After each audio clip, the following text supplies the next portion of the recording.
In August 1944, the Allied armies did something they were not supposed to do. They broke free of Normandy and did not slow down. What planners had imagined as a cautious, methodical advance instead became a surge columns of armor and infantry, pushing eastward across France at a pace that defied every pre-war calculation.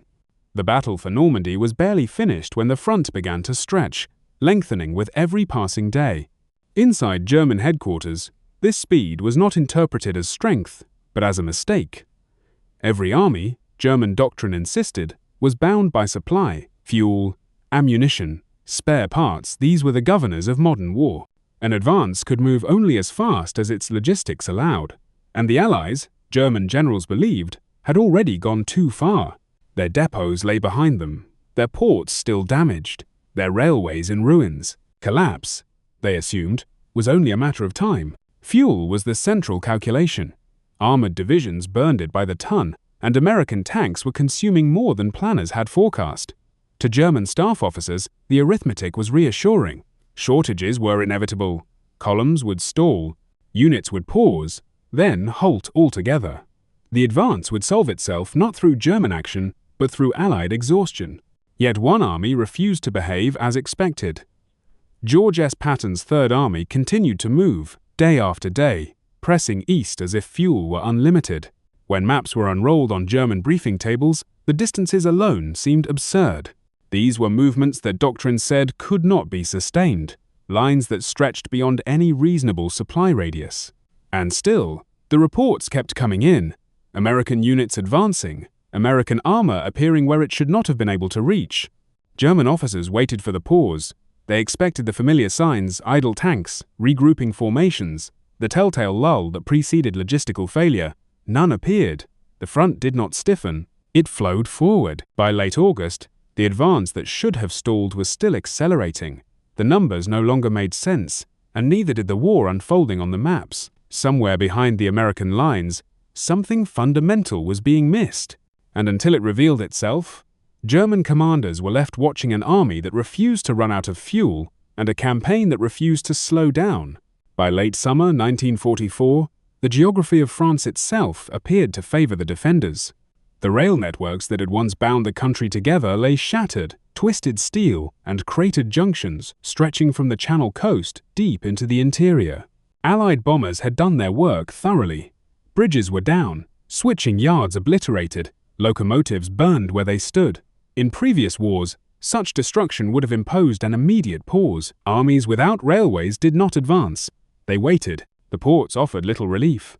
Cherbourg, captured with effort and expectation, was barely usable, its facilities demolished methodically before German withdrawal. Other harbors remained either in enemy hands or so damaged that they could not yet receive meaningful tonnage. The classic arteries of supply port to railhead to front had been severed almost simultaneously.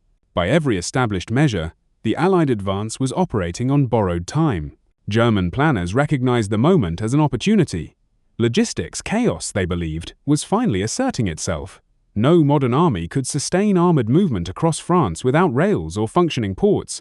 Truck columns alone could not replace the carrying capacity of trains. The numbers did not work. Fuel consumption would outpace delivery. Ammunition stocks would thin. The front would freeze. And when it did, German forces could regroup and strike. Armored columns, according to doctrine, should already have been immobilized. Tanks were machines of momentum, but only so long as fuel flowed predictably behind them. Without rail support, that momentum was supposed to evaporate. German officers expected to see American units forced into defensive postures not by fire, but by arithmetic. Yet reports from the front told a different story. American tanks continued to appear beyond expected limits. Engines still running, turrets still turning. Infantry followed close behind, supplied well enough to keep pressure on retreating formations. What should have been a logistical vacuum instead seemed filled with movement. Inside German headquarters, confidence began to erode. The destruction they had counted on the broken rails, the ruined ports, had failed to produce the paralysis they anticipated. Something was compensating for the absence of infrastructure, something that doctrine had not accounted for. And as each day passed without the expected halt, the question grew sharper. How was an army advancing without the very systems that were supposed to make advance possible at all?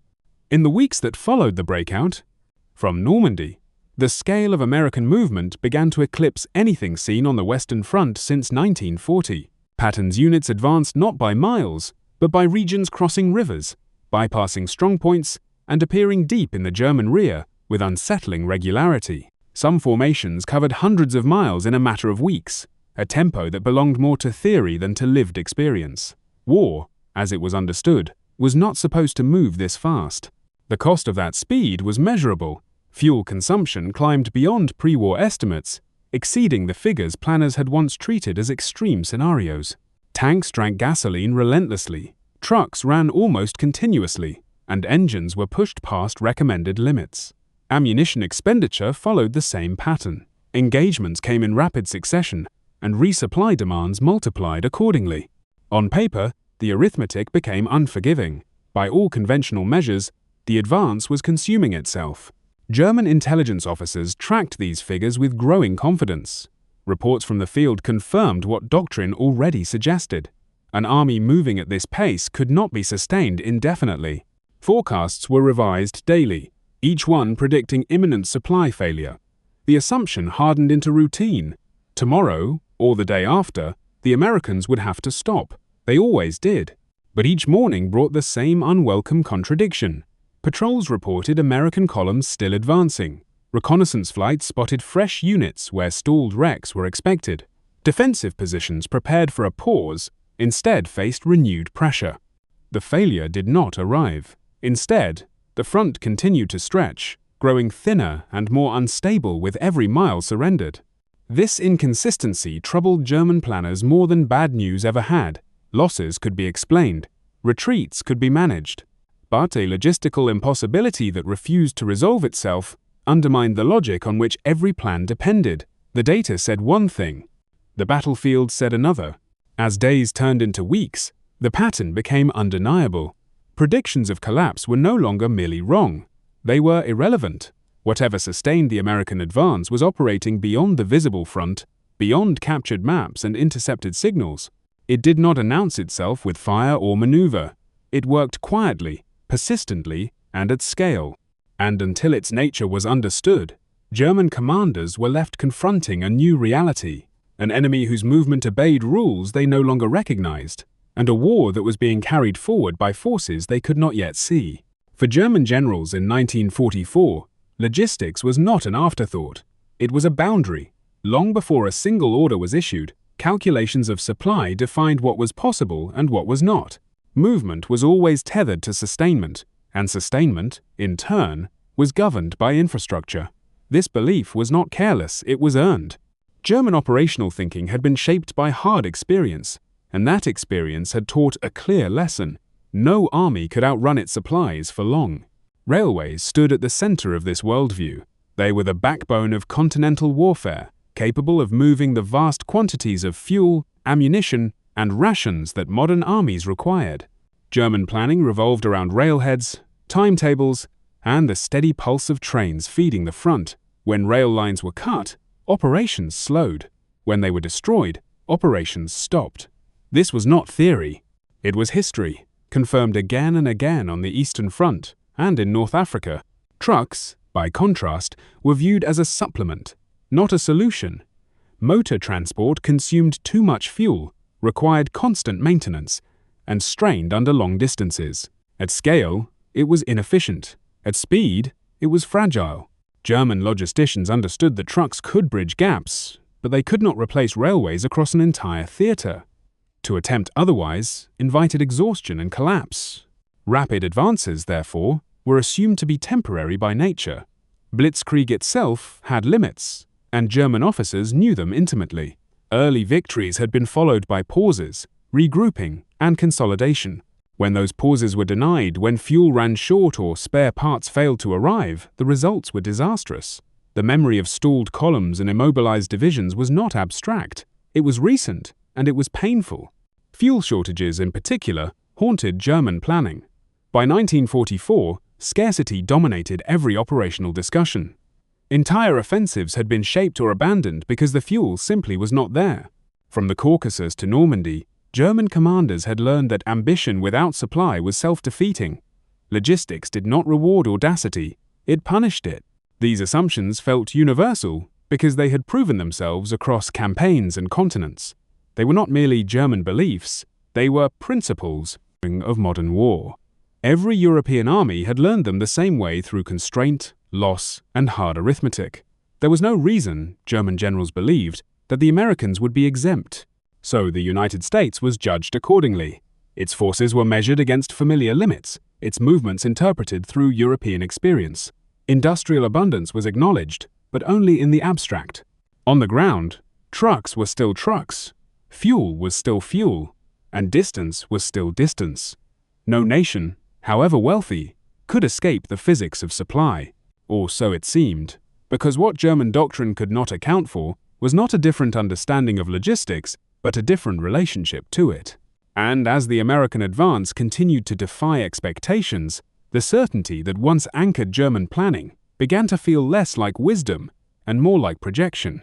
Germany entered the war with a logistics system built for control, not improvisation. Its strength lay in fixed infrastructure, rail lines mapped precisely, depots positioned methodically, schedules calculated down to the hour.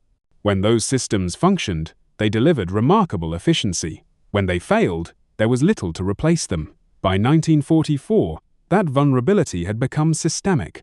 Repair units worked constantly to restore damaged railways and bridges, often under impossible conditions.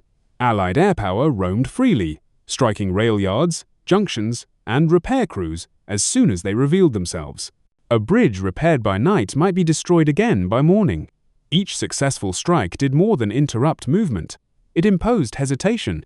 The front could advance only as far as the last reliable railhead, and those railheads were under constant threat. Fuel scarcity dominated every German planning session. Unlike their enemies, German commanders could not assume resupply. Fuel was allocated, rationed, and hoarded for moments deemed decisive. Training exercises were curtailed. Maneuvers were postponed. Even defensive repositioning became risky when gasoline stocks dipped below forecast. Logistics did not merely influence strategy, it constrained imagination. Flexibility suffered accordingly. German doctrine prized operational clarity and centralized control, virtues in stable conditions but liabilities in fluid ones. Supply followed operations, never the reverse.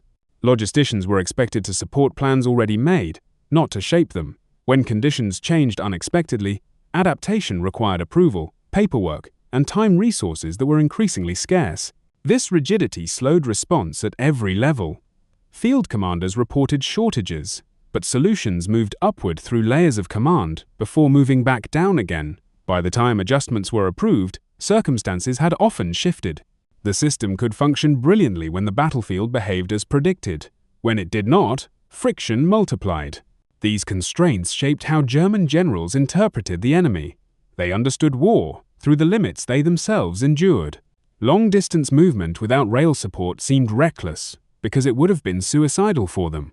Continuous armored advance appeared impossible because German units had learned painfully that fuel shortages arrived swiftly and without mercy. Their own experience became the lens through which all others were judged. In this way, projection replaced analysis. German planners assumed that the Americans would confront the same bottlenecks, the same delays, the same exhaustion. They expected logistics to punish ambition, just as it had punished theirs. And because those expectations were rooted in hard-earned lessons, they felt unassailable. What they failed to consider was that the enemy's logistics culture might not mirror their own. That an army shaped by abundance, decentralization, and scale could fight the supply war differently, less elegantly perhaps, but with a resilience their doctrine could not replicate. As German systems strained to maintain what they already held, the Americans were preparing to solve a problem Germany believed unsolvable, and the gap between those two approaches was about to widen dramatically. To German observers, the American army arrived in Europe carrying a reputation that worked quietly against it. The United States was new to continental warfare, its forces blooded only recently and unevenly. Its officers were seen as energetic but untested, its formations large but inexperienced. This perception shaped every subsequent judgment. What looked bold was interpreted as careless. What looked fast was assumed to be unsustainable. American supply culture, in particular, was misunderstood.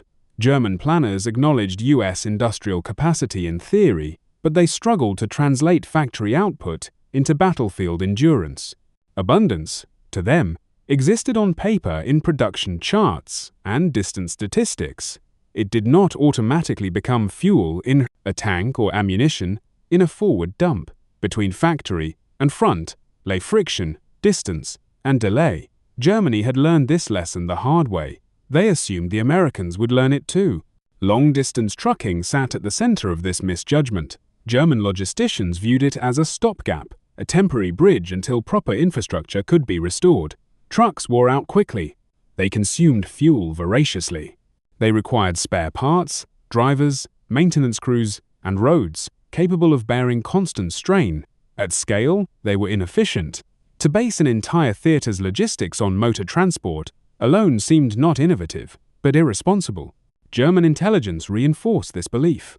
Reports focused on tonnage figures, fuel burn rates, and distances traveled, but they failed to capture organizational depth. The Americans did not rely on a single system, but on layers redundancy built into structure rather than design. Units improvised within broad authority. Decisions were pushed downward, not upward. This decentralization was difficult to quantify and easy to overlook. Patton's speed, meanwhile, became a convenient explanation. His advance was attributed to personal recklessness rather than institutional capability. German commanders assumed that Third Army was burning through supplies at an unsupportable rate, trading tomorrow's readiness for today's movement. When the inevitable pause came, Patton would be blamed. The army would regroup. The war would slow to a familiar tempo. That pause never arrived. Each day that passed without collapse hardened misjudgment into expectation. German planners stopped asking if the Americans would stall and focused instead on when. Counteroffensives were timed to moments that existed only on paper. Defensive lines were drawn with the assumption that the enemy would soon be forced to consolidate. These plans were not careless, they were logical extensions of deeply held beliefs. What German commanders could not see was that American logistics were not elegant, but relentless. Efficiency mattered less than throughput. Waste was tolerated if it preserved momentum. Where German systems sought balance, American systems embraced excess. Trucks broke down, but there were more trucks. Drivers exhausted, but replacements followed. Fuel vanished, but more arrived, somehow, continuously. The dismissal of American logistics was not rooted in contempt, but in familiarity. German generals judged what they saw through the lens of their own limitations. They assumed that experience was universal, that constraints applied equally to all. In doing so, they mistook difference for deficiency. By the time evidence accumulated that the Americans were not slowing, those assumptions had already shaped decisions at every level. What began as skepticism became certainty. What should have prompted reassessment instead reinforced expectation. And so, while German intelligence waited for failure that never came, the mechanisms sustaining the American advance continued to operate unseen, underestimated, and increasingly decisive. Behind the speed and confidence of the American advance lay a reality far less certain. As Patton's spearheads pushed deeper into France, Allied supply depots lagged dangerously behind. Warehouses established to support a measured breakout were now separated from the front by hundreds of miles. Roads clogged with traffic, priorities blurred, and the distance between need and delivery widened with every successful thrust forward. Momentum concealed vulnerability, but it did not erase it. Fuel shortages ceased to be theoretical. They became immediate and operational. Reports from forward units grew sharper in tone as gasoline allocations tightened. Tanks were ordered to conserve, movements postponed, routes reconsidered. For brief, uncomfortable moments, Patton's armor did what German planners had predicted all along. It stopped. Engines idled. Crews waited. The advance, so recently unstoppable, hovered on the edge of paralysis. These pauses were short, but they were telling. They revealed how narrow the margin truly was. Patton's Third Army was not immune to logistics. It was pressing against its limits. Each mile gained increased consumption and compounded risk. The faster the army moved, the more fragile its lifeline became. Speed itself had become a liability. At the highest level, the strain was unmistakable. Supreme Allied Commander Dwight D. Eisenhower faced competing demands that could not all be met. Montgomery's forces in the north pressed for priority to support their own operations. while Patton argued that fuel sent south would yield immediate gains. Supplies were finite. Every decision favored one axis at the expense of another. Strategy, once expansive, narrowed under the pressure of scarcity. Strategic momentum hung in the balance. The Allies had achieved what planners once thought improbable, a rapid breakout in exploitation, but they risked losing it to the very success they had engineered. If the advance slowed too much, German forces might stabilize the front. If it halted entirely, the initiative could be lost. The window was closing, and there was no textbook solution waiting to be applied. Improvisation became necessity. Traditional methods no longer sufficed. Commanders and logisticians alike searched for ways to compress distance, accelerate delivery, and sustain movement without the infrastructure they lacked. Rules were bent. Priorities were rewritten. Efficiency gave way to urgency. What mattered was not perfection, but continuity. This was the hidden crisis of August 1944, not visible on maps marked with arrows, but felt acutely in fuel, gauges, and ration counts. The American advance was real, but so was the danger beneath it. Success had carried the Allies into uncharted logistical territory, where familiar systems no longer applied. And somewhere behind the front, as shortages sharpened and decisions grew heavier, a radical solution was beginning to take shape, one that would transform improvisation into doctrine and crisis into momentum. In August 1944, faced with a crisis that threatened to stall the entire Allied advance, American commanders approved a solution that would have seemed reckless only weeks earlier. It was not elegant, and it was not subtle. It was radical in its scale and unapologetic in its urgency. If the front could not be brought back to the depots, then the depots would be hurled forward by road, without pause. Dedicated truck routes were carved across France almost overnight. These roads were stripped of civilian traffic and placed under military control, forming a continuous loop from supply dumps to the advancing armies and back again. Direction mattered. One road flowed east, the other west, minimizing congestion and confusion. Movement was constant. The roads themselves became arteries, pulsing with vehicles at all hours. To enforce priority, a simple marking system was introduced. Vehicles bearing a red ball insignia were given absolute precedence. They did not stop for routine inspections. They did not yield to other traffic. Checkpoints waved them through. Bridges were cleared ahead of their arrival. In a war defined by complexity, the rule was brutally simple. If it carried the red ball, it moved. Thousands of trucks were reassigned in a matter of days. Units were stripped of vehicles, drivers were pulled from support roles, and maintenance schedules were rewritten or ignored entirely. What mattered was volume and speed. Supplies that once moved in measured increments now flowed in a near-continuous stream. The logistical footprint expanded rapidly, not through construction, but through motion. Drivers operated around the clock. Shifts blurred together as men pushed through exhaustion, navigating unfamiliar roads under blackout conditions. Breakdowns were handled on the shoulder or abandoned altogether. Trucks that could not be repaired quickly were cannibalized where they stood. The system accepted loss as a cost of momentum. Efficiency, once prized, was replaced by throughput. This was logistics by brute force. Fuel burned in staggering quantities to deliver more fuel forward. Tires wore smooth, engines overheated, yet for every vehicle that failed, others took its place.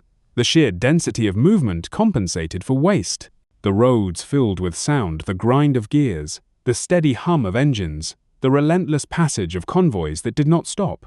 What emerged was not a single convoy or a temporary measure, but a living system. It had no precedent in scale or intensity. It existed because it had to. The Red Ball Express was not designed for longevity. It was designed for survival. And for a brief, decisive moment, that was enough. As the first convoys reached the front, fuel gauges began to rise, and stalled units stirred back to life. The crisis had not been solved. It had been outrun. And in choosing speed over caution, the Allies had crossed a threshold from which there would be no return. Because once an army learned it could move this way, the nature of the war itself began to change. The Red Ball Express did not move on maps or orders alone. It moved because thousands of men climbed into truck cabs day after day and refused to stop. They drove through exhaustion that blurred judgment and dulled reflexes, often sleeping only when their vehicles could no longer continue. Shifts were nominal. In practice, Driving continued until bodies failed or engines did. The road became both workplace and shelter, its rhythm replacing any sense of normal time. Danger was constant and unremarkable. Narrow French roads, never designed for continuous heavy traffic, filled with fast-moving convoys under blackout conditions. Headlights were dimmed or extinguished altogether, reducing visibility to a few uncertain feet. Rain turned surfaces slick. Dust choked engines and lungs alike. Accidents multiplied collisions, rollovers, vehicles sliding into ditches and never returning to the road. Losses were recorded quickly and replaced without ceremony. Maintenance followed the same logic as movement. Keep going. Crews repaired engines on the roadside, hands blackened with oil, tools improvised or missing altogether. Tires were patched, brakes adjusted, radiators refilled with whatever water could be found. Trucks that failed beyond quick repair were stripped for parts, their useful components redistributed to vehicles still capable of motion. The system did not pause to mourn inefficiency, it absorbed it. A disproportionate share of this burden fell on segregated African American units, many of whose soldiers had been assigned to service roles by policy rather than choice. On the Red Bull Express, they became indispensable. They drove longer hours, carried heavier loads, and endured the same dangers with fewer opportunities for recognition. Their contribution was measured not in commendations, but in miles covered and tons delivered. The war moved forward on their endurance, even as equality lagged far behind. Individual resilience sustained the operational tempo. Drivers learned their routes by instinct, memorizing curves and landmarks in darkness. They developed informal signals, shared warnings about dangerous stretches, and passed broken vehicles with brief glances that acknowledged both loss and necessity. Fatigue became a constant companion, but stopping felt worse. To stop was to fail unseen men at the front whose engines waited on fuel that had not yet arrived. German efforts to disrupt the flow proved ineffective. Sporadic air attacks and harassment fire damaged vehicles and claimed lives, but they could not halt the system. The convoys were too numerous, the routes too flexible. Where one road was threatened, traffic shifted to another. The Red Bull Express did not depend on a single bridge or junction. It depended on volume, and volume proved resilient. In this way, logistics became a battlefield. There were no grand maneuvers or decisive engagements, only persistence under strain. Victory was measured in deliveries completed, rather than ground taken. The enemy was not only German fire, but time, fatigue, and mechanical failure. Every successful run pushed the front forward. Every breakdown tested the system's tolerance for loss. By late August, it was clear that the Red Bull Express was not merely supporting combat, it was enabling it. The men behind the wheel had become as critical to the campaign as those behind the gun. Their labor transformed roads into lifelines and exhaustion into strategy. And as the convoys rolled on, night after night, the consequences of their endurance began to appear at the front where tanks once stalled were preparing to move again, and where German plans, built on expected collapse, were about to unravel. Fuel did not arrive at the front in abundance. It arrived just in time. Convoys reached Third Army positions when gauges hovered near empty and commanders weighed which units could move and which would have to wait. Jerry cans were unloaded under pressure, counted quickly, distributed unevenly. There was never enough for comfort, only enough to continue. In war, that distinction mattered. With fuel came motion. Tanks that had sat idle for hours, sometimes days, roared back to life. Columns reformed, engines turned east, and the advance resumed as abruptly as it had slowed. These were not pauses planned into operations, but interruptions forced by circumstance and resolved by delivery. The battlefield responded instantly. Where German units had begun to stabilize, pressure returned. Where defenses were forming, they were overtaken before they could harden. German defensive planning unraveled in these moments. Timetables built around expected American pauses dissolved as movement resumed without warning. Units ordered to counterattack found the enemy already gone or already behind them. Reserves committed to one sector were rendered irrelevant by sudden breakthroughs elsewhere. The front became fluid again, not because of superior maneuver alone, but because the Americans had preserved the one quality that mattered most: mobility. At the center of this renewal stood George S. Patton, whose instinct was always to move when movement was possible. He exploited the return of fuel with relentless focus, driving his formations forward before the enemy could adjust. Speed became both weapon and defense.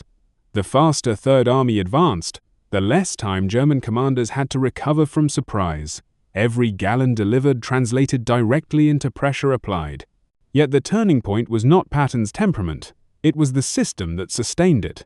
Tactical success now rested squarely on supply delivery. The brilliance of maneuvers mattered only insofar as trucks could support them. Each advance was tethered to the road behind it, to convoys still rolling through darkness and exhaustion. Firepower and audacity remained essential, but without fuel, they were inert. As momentum returned, the pattern became unmistakable. American forces did not merely resume their advance, they accelerated it.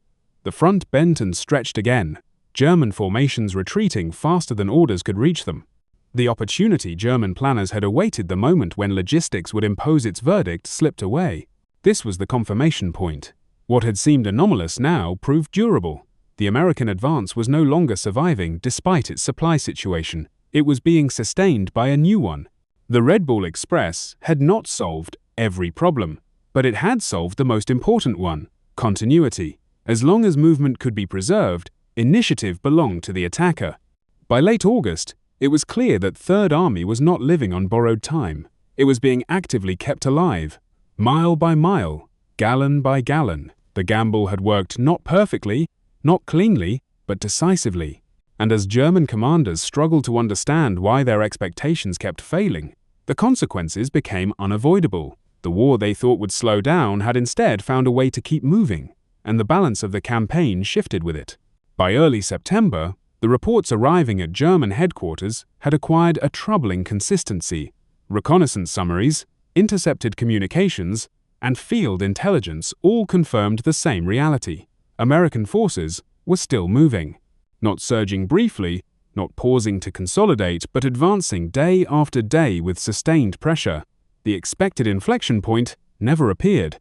Supply failure, once treated as inevitable, refused to materialize. Inside the planning rooms of the Oberkommando der Wehrmacht, the implications were unsettling. Assumptions that had shaped defensive schemes for weeks now collapsed under the weight of evidence. The arithmetic that once reassured commanders no longer aligned with what the battlefield revealed. The Americans were not slowing, they were reorganizing their momentum and carrying it forward. Defensive timing suffered first. German units prepared counterattacks to coincide with predicted American pauses, moments when fuel shortages were expected to immobilize armor and expose flanks. Those moments did not arrive. Instead, American columns appeared earlier than anticipated, sometimes before German formations had completed their own movements. Orders issued with confidence became obsolete upon arrival. Counterattacks failed not for lack of courage or planning, but for lack of opportunity. Attempts to trap advancing units found empty roads or rearguards already withdrawing. Encirclements dissolved as targets slipped away.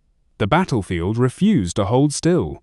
German commanders, trained to exploit pauses and predict rhythm, found themselves reacting to an opponent whose tempo did not conform. What had once seemed like tactical anomalies now revealed a strategic truth. Logistics, not maneuver, was proving decisive. The Americans had not solved every problem at the front. They had solved the one problem that mattered most. By sustaining movement, they denied Germany the conditions required for recovery. Initiative, once lost, could not be regained. This realization arrived too late to reverse its effects. German planning had been built around a failure that never occurred. Resources were allocated to moments that never came. Divisions were positioned to exploit a collapse that remained imaginary. Misjudgment, compounded over time, translated directly into operational disaster. The psychological impact was profound. German generals were accustomed to fighting within constraints, even exploiting them. Here, they faced an enemy whose constraints behaved differently, less visible, less predictable, and therefore more dangerous. The familiar rules had not vanished, but they had been reinterpreted by scale and persistence. As the front continued to bend eastward, the impossibility became undeniable. The Americans were not defying logistics, they were redefining it. Trucks, once dismissed as inefficient, had become instruments of strategy. Roads, once secondary, had assumed primacy. The war was moving on terms Germany had not prepared to contest. In watching the impossible unfold, German commanders confronted the cost of their certainty. What they had projected onto the enemy had shaped their own defeat. The failure they awaited never came because it belonged, instead, to the assumptions that guided them. And as the consequences of that misjudgment spread across the front, the campaign entered a new phase 1, in which strategy would follow supply, and the tempo of war would be set not by railheads or doctrine, but by the relentless motion of wheels. As the Red Ball Express settled into its relentless rhythm, it began to do more than sustain the front. It began to shape it. Operational decisions were no longer made in isolation from supply considerations. They were made around them. Routes, objectives, and timing were increasingly aligned with where fuel and ammunition could be delivered fastest. Logistics ceased to be a supporting function and became a guiding force. Commanders planned with the flow of trucks in mind. Advances were favored along corridors where roads could bear constant traffic, where bridges could be reinforced or bypassed, where convoys could circulate without interruption. Axes of advance were chosen not only for tactical advantage, but for logistical viability. What could be supplied continuously could be held. What could be held could be exploited. In this environment, speed hardened into doctrine. Movement was no longer a temporary condition. It became a principle. Units were encouraged to press forward whenever supply allowed, to trade caution for momentum. The traditional sequence advance, pause, consolidate gave way to a new rhythm. Advance, resupply, advance again. The pause, once central to operational planning, was deliberately minimized. German forces could not adapt quickly enough to this shift. Their defenses were constructed for a battlefield that stabilized, where time allowed for regrouping and counterstroke. Instead, the front kept moving. Positions prepared in anticipation of contact were bypassed. Strongpoints found themselves irrelevant as the line curved around them. The enemy did not wait to be engaged on familiar terms. The battlefield itself began to expand faster than defenses could be organized. Distances grew, communications stretched thin, and coordination suffered. German units found themselves reacting to penetrations that appeared without warning, often sustained by supply systems they could not disrupt in time. The window for decisive intervention narrowed with each mile lost. Sustained momentum overwhelmed resistance, not through dramatic breakthroughs, but through accumulation. Pressure applied continuously denied recovery. Retreat followed retreat, each one shortening the time available to establish the next line. The Americans did not need to destroy every formation. They needed only to keep moving faster than the enemy could reorganize. In this way, strategy yielded to logistics. Grand designs mattered less than the ability to sustain action. The Red Ball Express did not dictate objectives outright, but it defined what was achievable. Where the trucks could go, the army could follow. Where they could not, ambition paused. This inversion of traditional hierarchy marked a decisive transformation. War was no longer driven solely by maneuver or firepower, but by the capacity to maintain motion across space and time. The means had reshaped the ends, and as the campaign pressed eastward, it became clear that this was not a temporary adaptation. The Americans had discovered a method that turned abundance into advantage and persistence into power. What remained was to reckon with the cost of sustaining it and the human toll exacted by a war that no longer allowed itself to slow down. The momentum that carried the Allied advance forward came at a cost that could not be deferred.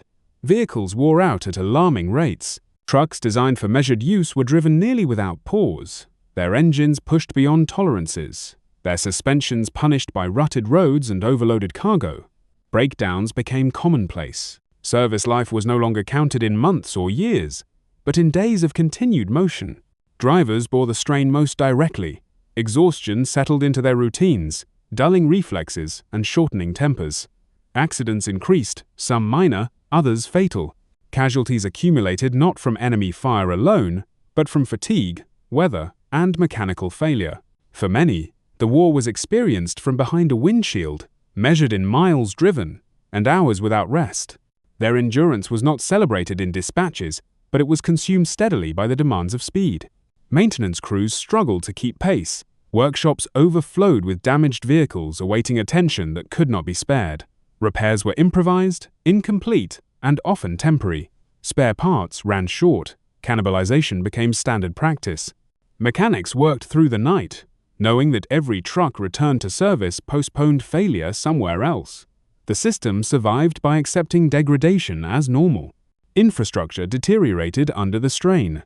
Roads not built for continuous heavy traffic cracked and collapsed. Bridges weakened under constant loads. Villages along supply routes lived with noise, dust, and danger as convoys passed without pause. The landscape itself absorbed the pressure of sustained movement, altered by necessity rather than design. Victory, it became clear, was not free. It extracted a human price that was paid incrementally, often invisibly. The Red Ball Express succeeded because men and machines were pushed until margins disappeared. The cost was not a single catastrophe, but an accumulation of wear on bodies, equipment, and places caught in between. Logistics demanded sacrifice not in moments of drama, but in long, grinding continuity. This was the moral tension of sustained movement. The same persistence that denied the enemy recovery, denied relief to those who sustained it. Success required acceptance of loss planned, anticipated, and absorbed. In this calculus, endurance became currency. What could endure could advance, what could not was left behind. By the time the front stabilized again, the evidence lay scattered along the roads of France. Burned, out trucks, exhausted men, overworked systems stretched to their limits. The advance had been achieved, but it had not been gentle. And as commanders assessed what had been gained, another question pressed quietly beneath the numbers. If this was the cost of moving so fast, what did it reveal about the kind of war that was emerging, one powered less by decisive moments than by the capacity to endure them? The Red Ball Express revealed something fundamental about modern war, something that extended far beyond France in 1944. It demonstrated that industrial logistics had ceased to be a supporting element and had become a defining force. The ability to move material at scale, continuously and under pressure, now shaped what armies could attempt and what they could survive. War was no longer constrained solely by tactical skill or operational art, but by the depth of systems that sustained them. Flexibility emerged as the decisive advantage. Rigid planning, however elegant, struggled when conditions shifted faster than doctrine allowed. The Red Ball Express functioned not because it was perfectly designed, but because it could adapt in motion. Routes changed, priorities shifted, losses were absorbed without halting the flow. This adaptability allowed momentum to persist even when individual components failed. The system mattered more than any single failure within it. Scale compensated for inefficiency. Trucks broke down, fuel was wasted, tires wore out prematurely, but there were more trucks, more fuel, more replacements. What would have crippled a leaner system became tolerable within a larger one. Waste, long considered a flaw, became an acceptable cost of maintaining pressure. The Americans did not seek perfection, they sought continuity, and continuity proved decisive. This capacity reflected the nature of the society behind it. Democratic mobilization did not produce elegance, it produced depth, layers of redundancy, overlapping authority, and vast industrial output created resilience rather than precision. Decisions could be decentralized because resources were plentiful. Initiative could be rewarded because failure could be absorbed. The Red Ball Express was not an exception to this model, it was its expression. In contrast, German doctrine, refined through years of constrained efficiency, could not keep pace with this reality. Its systems were optimized for control and conservation, not endurance under excess. When the battlefield demanded constant motion, those systems strained and fractured. Doctrine, once a source of strength, became an anchor. Reality outpaced theory. What emerged from this contrast was a new model of war. Victory belonged not solely to the side that maneuvered best or struck hardest, but to the one that could sustain action longest across expanding space. Logistics no longer followed strategy. It shaped it. The means dictated the possible ends. This transformation carried moral weight. It suggested a future in which wars would be won less by moments of brilliance than by the capacity to organize, produce, and endure. Human effort would be measured not only in courage, but in stamina. The decisive battlefield might lie far from the front, along roads and in depots, where movement was maintained without pause. The Red Ball Express was temporary, improvised, and costly, yet its implications were permanent. It showed that modern war favored systems over individuals, persistence over precision, and depth over finesse. What had been revealed in urgency would endure in doctrine. As the convoys slowed and the front eventually stabilized, the lesson remained. The character of warfare had shifted, quietly but irrevocably, and those who understood that shift would shape the conflicts to come, while those who did not would continue to plan for a world that no longer existed. In memory, Patton's Blitz across France is often reduced to audacity, an expression of speed, aggression, and command personality. It is remembered in arrows sweeping across maps, and in photographs of tanks rolling east. The narrative favors motion at the front, the drama of maneuver and pursuit. Yet what sustained that movement lay far behind the lead elements, on roads seldom marked and in labor rarely celebrated. The foundation of the advance was not bravado, but persistence. Every mile gained depended on continuity, on fuel delivered when it mattered, on ammunition arriving before resistance stiffened, on engines kept running despite exhaustion and wear. The Third Army did not move because it was reckless. It moved because it was sustained. Logistics did not follow the advance. It made it possible. German generals misjudged the true battlefield. They searched for failure where doctrine told them it must appear at the limits of supply.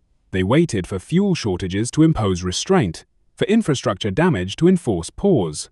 In doing so, they overlooked the shift unfolding before them. The decisive contest was no longer confined to front lines and strongpoints. It stretched along roads, through depots, and across thousands of miles of coordinated effort. Trucks proved as decisive as tanks, not because they were elegant or efficient, but because they endured. They absorbed loss, fatigue, and waste in service of momentum. Where armor delivered shock, logistics delivered inevitability. The Red Ball Express did not win battles directly, but it denied the enemy recovery. It transformed speed from a fleeting advantage into a sustained condition. History records this lesson quietly. There are no monuments to traffic control points or roadside repairs.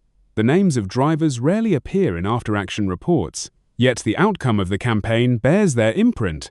An army that should have stalled did not. An advance that should have starved continued to move. This is the irony at the heart of the story. The Germans were not wrong to believe that logistics decided wars. They were wrong about how. They expected constraint to impose itself automatically. Instead, they faced an opponent willing to substitute scale for efficiency, endurance for elegance, and persistence for pause. The Red Ball Express was temporary, improvised, and costly, but its effect was lasting. It revealed that modern war favored those who could organize motion at scale, who could accept loss without surrendering momentum, and who understood that victory belonged not only to those who fought well, but to those who kept fighting supplied. In the end, the Allied advance did not slow because it was denied the conditions for pause. The roads kept flowing, the engines kept turning, the war moved forward on its wheels. They expected the advance to starve. Instead, it rolled on without pause.